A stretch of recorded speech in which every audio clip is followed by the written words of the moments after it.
Good afternoon, everybody. Uneducated Economist here. So, I was reading some articles this morning, listening to Jerome Powell talk about how there's going to be inflation running extra hot for extra long to stay accommodative for the government to do more fiscal spending.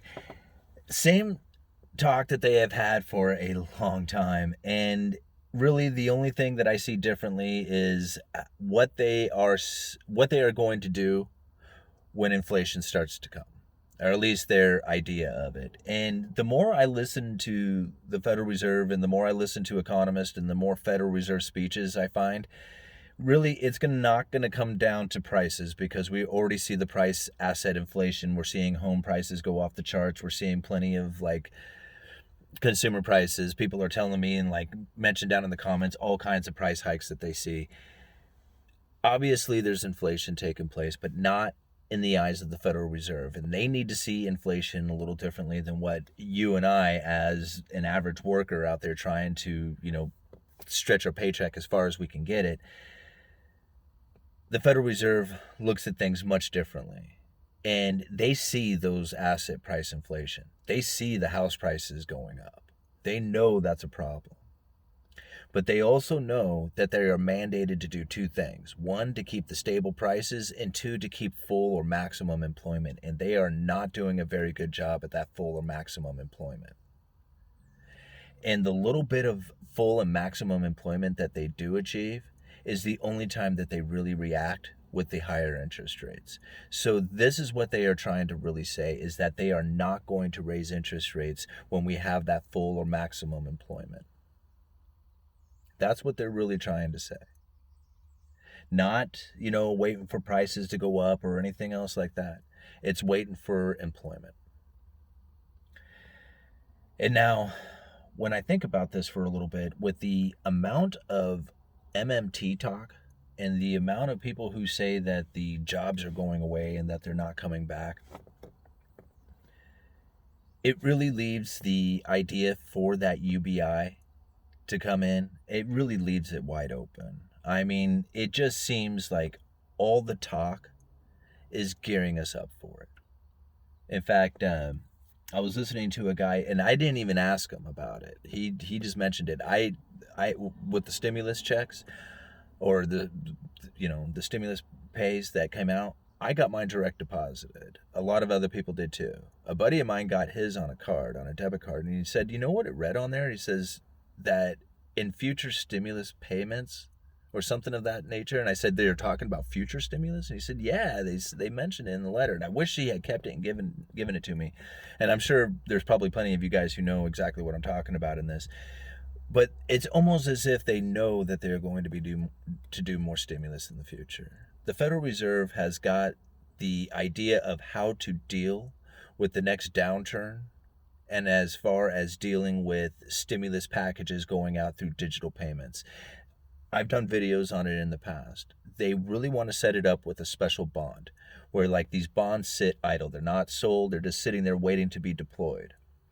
And if, say, unemployment reaches a certain level, or if, a certain economic indicator is triggered, then these bonds are purchased by the Federal Reserve. But instead of the money going to the Treasury, which then gets dispersed throughout their mechanisms, the Federal Reserve then deposits the payments directly into a digital wallet for us.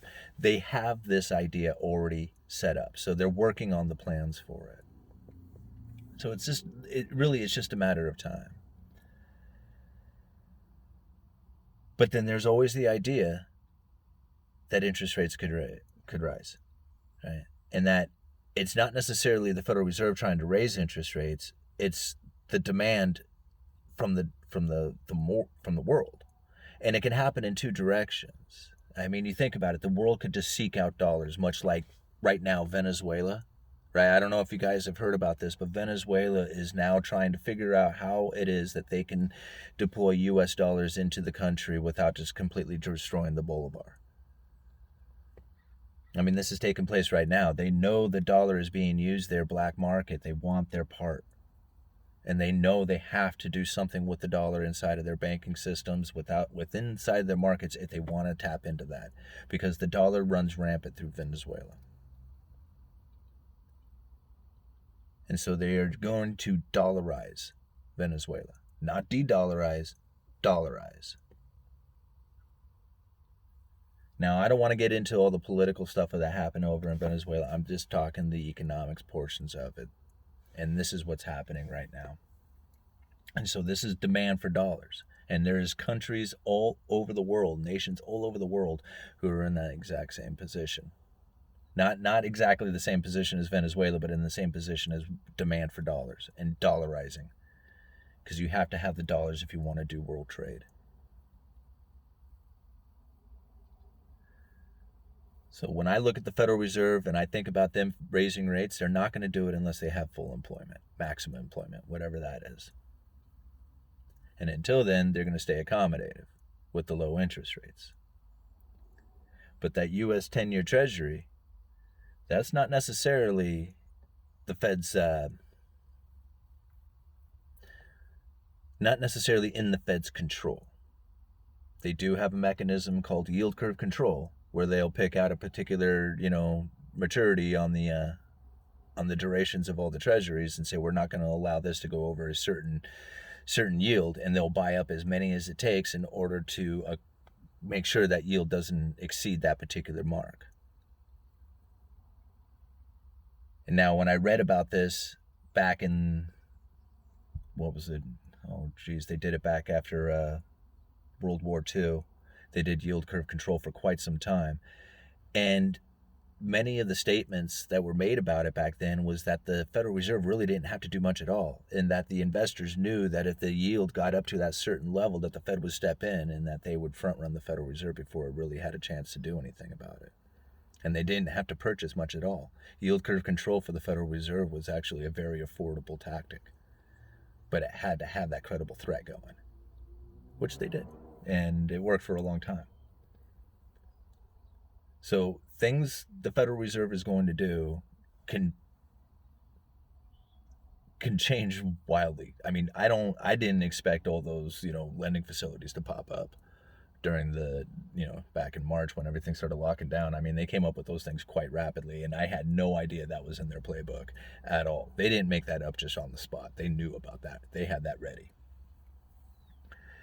And, they have stuff like this that nobody knows about. So the next downturn, when everybody says, well, the Federal Reserve is stuck and they can't do anything, all of a sudden, bang, here they are. And you're like, man, nobody saw that coming. It was just like, yeah, they're not going to just give it away to everybody to understand. Every speech, everything they do is for you to look at and for your guidance. That's the whole point of the Federal Reserve, is to have everybody believing about monetary effects and economics and stuff like that. They really don't do anything. You think about it. I mean, it's just like, how does it even make sense to you or to anybody? Just like if you were to try and explain what the Federal Reserve does to like a 6-year-old child. If you cannot get that 6-year-old child to understand what the Federal Reserve is, then you're probably know that they are not like, what can I say? I have a hard time like just saying that they're fake, but that's ultimately what it is. There's nothing to them. They are just businessmen who think that they can take, time and leverage it off of people. That's ultimately what it is. It's a leverage of time. Like as if they have right to it. To say, here, I can take a little piece of everybody's time, concentrate it down, and hand it to you for your benefit. And I get a portion of that. I get to benefit from that. I mean, trying to explain that is very difficult, but that's ultimately what it is. That's what the Federal Reserve does. It takes little pieces of time from everybody and concentrates it down and gives it to and hands it in a particular direction. And I didn't mean to get so deep on that. I'm going to move on and open some mail for you guys. But I'm going to leave a link down there for Venezuela because I found that to be a very interesting article. Since people seem to think that the world is de-dollarizing, well, Venezuela is not. I opened this package a while ago, and the video failed on me. So I'm going to show you what came in the package, and I feel so bad because I've misplaced the letter. I had it, and I don't know what I did with it, but it's from Robert from Georgia.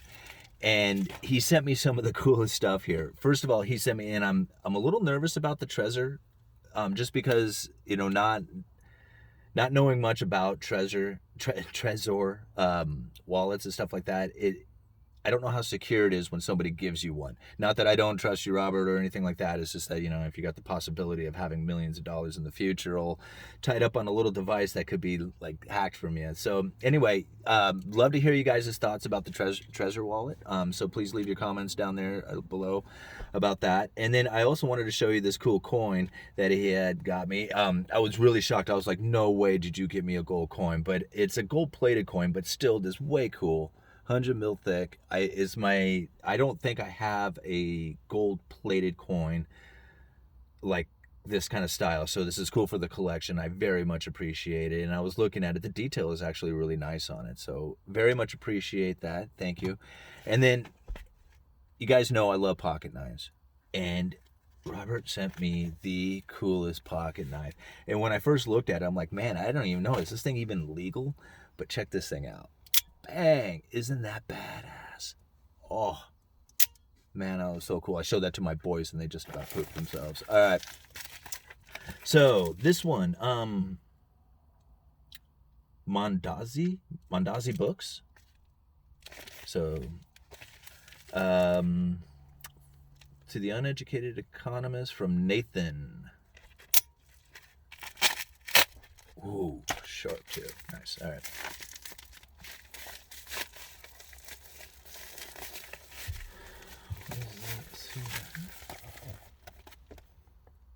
Guide to Wealth, being a 21st century treatise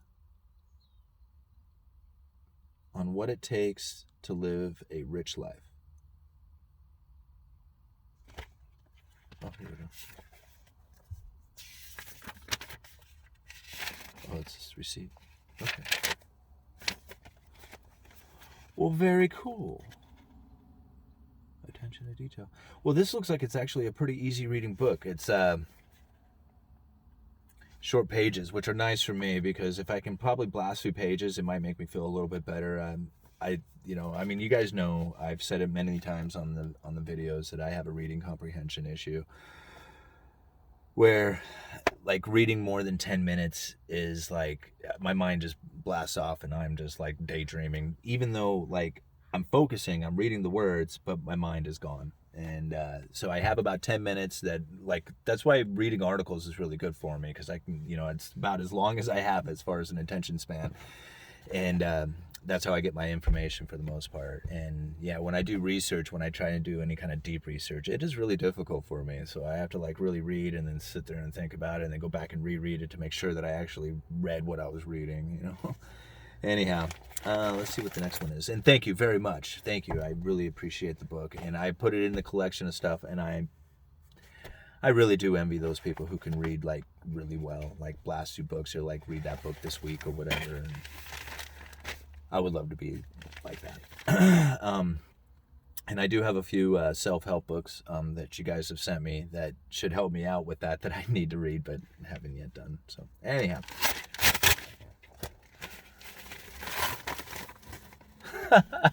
Yeah, so funny. All right, some of you will get the joke.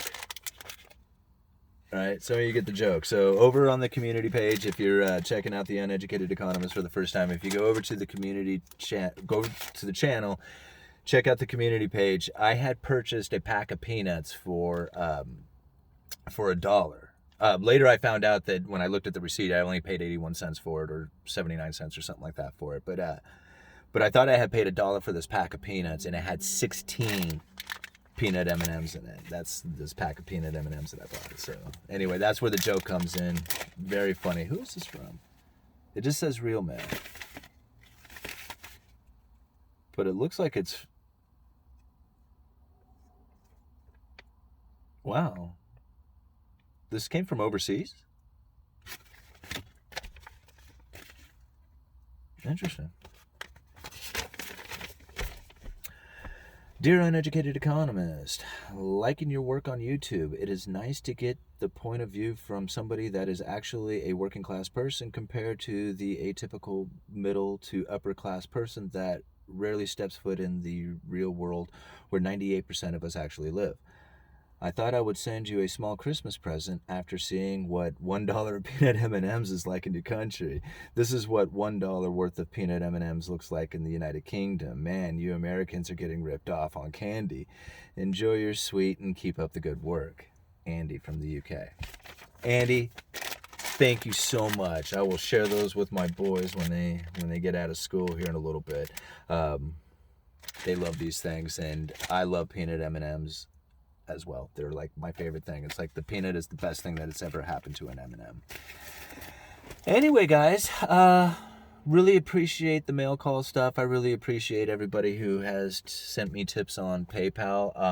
I have been really busy lately, and I have been slacking off on answering emails and sending thank yous to the people who have sent me some wonderful stuff. I really appreciate everything you guys do for the channel, like always.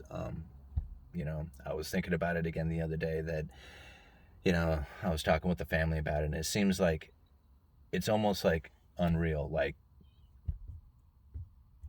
this is going to come to an end someday. Like, it's just a run, and, when your run is over, that's it. It's like, I don't know.